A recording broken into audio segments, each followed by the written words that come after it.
Hello everyone, welcome back to my channel Stree dream.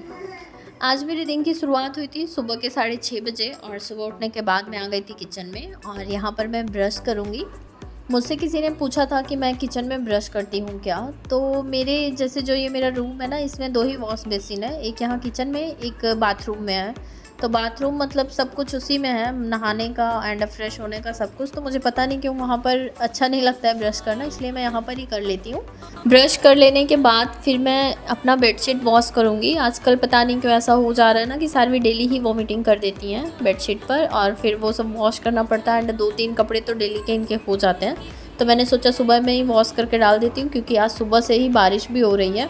Light का कोई भरोसा नहीं रहता है, जब बारिश होती है तो फिर लाइट चली जाती है, फिर पूरा अंधेरा हो जाएगा। इसलिए सुबह में जो भी मतलब काम थे ऐसे, वो सब मैंने सोचा कंप्लीट कर लेती हूँ, उसके बाद फिर बैठूँगी पढ़ने के लिए। फ़िलहाल पढ़ने बैठने से पहले मैंने दूध गर्म कर दिया था और अपने लिए चाय बना लिया था। और अब आज मैं यहाँ पर साइंस की स्टार्टिंग कर रही हूँ।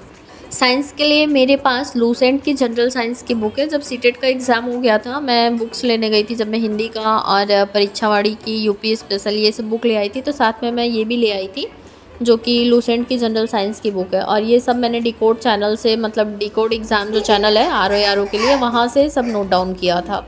फ़िलहाल मुझे तब नहीं पता था कि घटना चक्र इतनी ज़्यादा इंपॉर्टेंट होती है। वैसे मुझे ऐसा फ़ील हो रहा है कि शायद घटना चक्र ही लेना चाहिए था, और इसको मैंने अभी तक कभी पढ़ा भी नहीं है। बट ये अब एक्सचेंज भी नहीं होगा, तो मैं ट्राई कर रही हूँ कि इससे ही कंप्लीट करती हूँ, क्योंकि आज मंडे का दिन था और आज से सर ने साइंस के टारगेट्स देने स्टार्ट कर दिए थे। साइंस के टारगेट्स में सर ने केमिस्ट्री सब्जेक्ट से स्टार्ट किया है। और मैं आप लोगों को सच बताऊं तो मैंने साइंस कभी भी नहीं पढ़ा है। 8th तक इतना मतलब अच्छा नॉलेज ही नहीं होता है, क्योंकि मैं गवर्नमेंट स्कूल में जाती थी और वहाँ पर बहुत अच्छी पढ़ाई, मतलब जो मैथ के और साइंस के टीचर थे ना, वो थोड़े अलग टाइप के थे। और तो पढ़ाई ठीक ठाक थी जो भी थी, मतलब अच्छा चल रहा था सब कुछ। बट जो मैथ के और साइंस के टीचर थे ना, वो जैसे थोड़े अजीब टाइप के थे, कि उनको लड़कियों में ज़्यादा इंटरेस्ट होता था। तो कुछ लड़कियां उनकी फेवरेट थी, तो उनकी बुक्स में ही बता दिया करते थे। और वो दोनों की बुक में बताने के बाद मतलब वो चले जाते थे और बाकी लोगों को बोलते थे कि उनकी बुक से नोट कर लेना। और ऐसे ही बस नोट्स बना लेते थे हम लोग, एग्ज़ाम के लिए रट लेते थे, काम हो जाता था। और 10th तक था जो, उसको भी ऐसे रफली पढ़ लिया था। मैंने 9th में लिया था साइंस साइड, बट मैं जहाँ मतलब नानी नाना के घर पर रहती थी, वहाँ आसपास में 7 किलोमीटर के एरिया में कोई भी ऐसा स्कूल नहीं था जहाँ पर साइंस साइड था।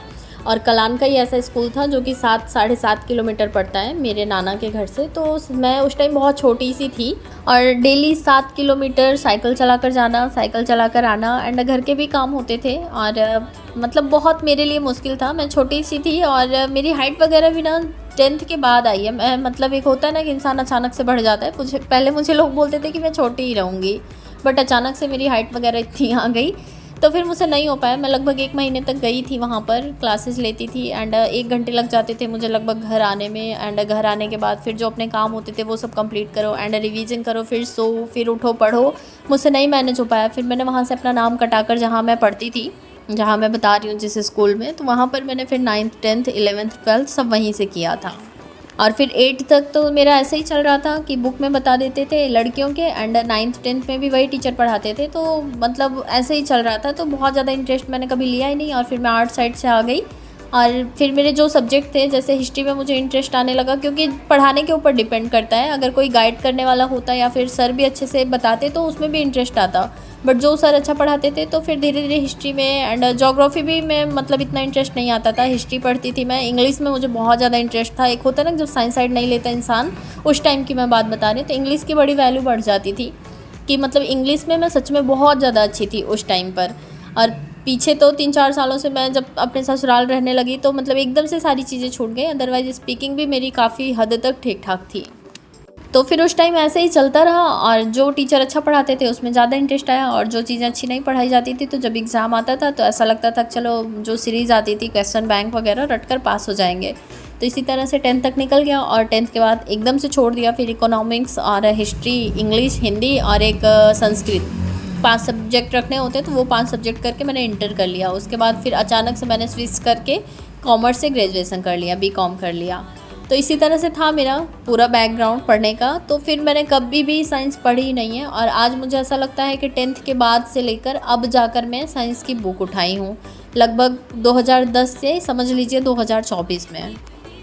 और वो भी स्टार्टिंग हुई है केमिस्ट्री सब्जेक्ट से। तो पहले तो मेरे एकदम सर के ऊपर से जा रहा था, एक बार मैंने ऐसे ही जो भी टॉपिक सर ने दिए थे तो उसको ऐसे ही रफली पढ़ लिया, एंड सेकेंड टाइम मैंने फिर से पढ़ा, एंड थर्ड टाइम फिर मैं लिख कर याद कर रही थी। तो कुछ चीज़ें तो जैसे परमाणु सिद्धांत वगैरह मुझे याद हुआ, लेकिन मुझे इंटरेस्ट थोड़ा कम आ रहा था, मुझे इस पे थोड़ा ज़्यादा मेहनत करने की ज़रूरत है। एंड सर से मैंने मतलब बात भी की, वहाँ जो एप्लीकेशन है सर का, वहाँ पे चैट बॉक्स है, तो वहाँ पर मैसेज करो तो सर रिप्लाई कर देते। तो मैंने वहाँ पर सर से बात किया तो सर ने बोला कि अगर घटना चक्र से करती तो बेहतर था, अदरवाइज़ ये जो जनरल साइंस की बुक है लूसेंट की, इसमें कंटेंट काफ़ी ज़्यादा है और अब इतना मतलब नहीं हो पाएगा। तो जो जनरल नॉलेज वाली बुक है, सॉरी, उसमें से आप साइंस कवर कर लीजिए, एंड प्रोवाइड करवाएं सर ऑनलाइन बुक, तो उससे आप घटना चक्र से कर लीजिए। और मुझे एक चीज़ और समझ में आ रही है कि जिस तरह से मैं पढ़ रही हूँ, 1 महीने क्या 2 महीने एकदम कंप्लीट होने वाले हैं, तो अगर एक एक सब्जेक्ट में लेकर चलूँगी तो शायद मेरा सिलेबस भी नहीं कंप्लीट हो पाएगा, एंड मैं जो पढ़ती जाऊँगी वो भूलते जाऊँगी।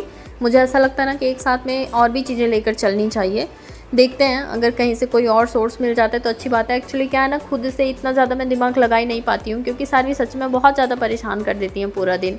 किसी ने मुझे कमेंट किया था कि वो इलाहाबाद चली गई अपने 6 महीने के बच्चे को लेकर, एंड ऐसा मैंने कई सारे लोगों को देखा कि मेरे यहाँ आने के बाद कई सारे लोग पढ़ने को लेकर स्टेप लिए हैं अपनी लाइफ में। बहुत सारे लोग बाहर गए हैं, कोई बच्चा छोड़ कर गया है, कोई बच्चा लेकर गया है, तो सब लोग मेहनत कर रहे हैं।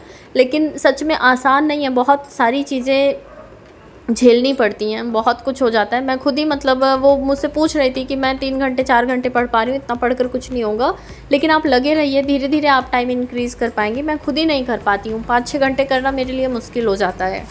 मुझे खुद को गिल्ट फील होता है कि मैं 24 घंटे में 6 घंटे ढंग से नहीं दे पाती हूँ, और ये चीज़ें शायद नहीं भी हो भी पाएँ, वो पता नहीं क्या होगा। लेकिन मुझे ये चीज़ की तसल्ली रहती है कि जो भी मैं टाइम देती हूँ, 1 घंटे 2 घंटे 3 घंटे, वो मेरा एकदम फ्री माइंड से होता है, तो वो चीज़ें मुझे गेन होती हैं। मैं सिर्फ इस बात पर फोकस करती हूँ कि जितना मैं पढ़ रही हूँ, जितना मैं सीख रही हूँ, लर्न कर रही हूँ, उसका आउटपुट मैं कितना दे पा रही हूँ, तो इस पर फोकस करना है। टाइम नहीं देखना है, टाइम एक जस्ट नंबर है, उससे कोई लेना देना नहीं है। आप कितनी चीज़ें सीख रहे हैं डेली, इस पर फोकस कीजिए, क्योंकि कोई भी हो, चाहे वो बाहर रहकर पढ़ रहा हो या फिर घर पर रहकर पढ़ रहा हो, as a housewife, as a mother पढ़ना इतना भी ज़्यादा आसान नहीं है।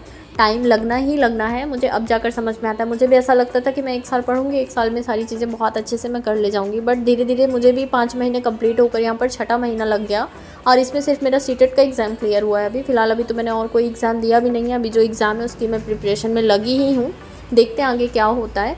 बट सिलेबस कवर करना ना सच में बहुत ज़्यादा टास्किंग वाला काम है। मुझे भी ऐसा फील हो रहा था कि मैं सारवी को लेकर हट जाऊंगी, एंड वहाँ पर मेरे पास कोई प्रेशर नहीं होगा, कोई काम नहीं होगा, तो फिर मैं 12-12 घंटे भी पढ़ लूँगी, 12 घंटे में सारा मतलब काम करूँगी, 12 घंटे पढ़ लूँगी। पर अगर आप बच्चे के साथ रहना, 2 घंटे कंटिन्यू आप नहीं दे सकते हैं, क्योंकि बच्चों के खाने सोने पहनने का किसी भी चीज़ का टाइम आप फिक्स करवा ही नहीं सकते, चाहे आप कुछ भी कर लीजिए। बच्चे जो परेशान करते हैं वो तो परेशान करते ही हैं, उनका हक है, एंड साथ में जो एंजाइटी एंड डिप्रेशन जो फील होता है ना, वो उससे अपने आप को टैकल करना ना सच में बहुत बड़ा चैलेंजिंग वर्क है। इतना भी आसान नहीं है कि आप बाहर रहकर अकेले ऐसे सर्वाइव करें और सब कुछ बहुत अच्छा चल रहा हो। बस दिखने में अच्छा लगता है, जो रहता है ना उसको मालूम है कि किस तरह से चीज़ें मैनेज की जाती हैं। फिलहाल आप अपने आप को कंटिन्यू रखिए और पढ़ते रहिए, सभी लोग पढ़ते रहिए, कुछ ना कुछ ज़रूर रिजल्ट मिलेगा, देर लगेगी पर सब कुछ होगा।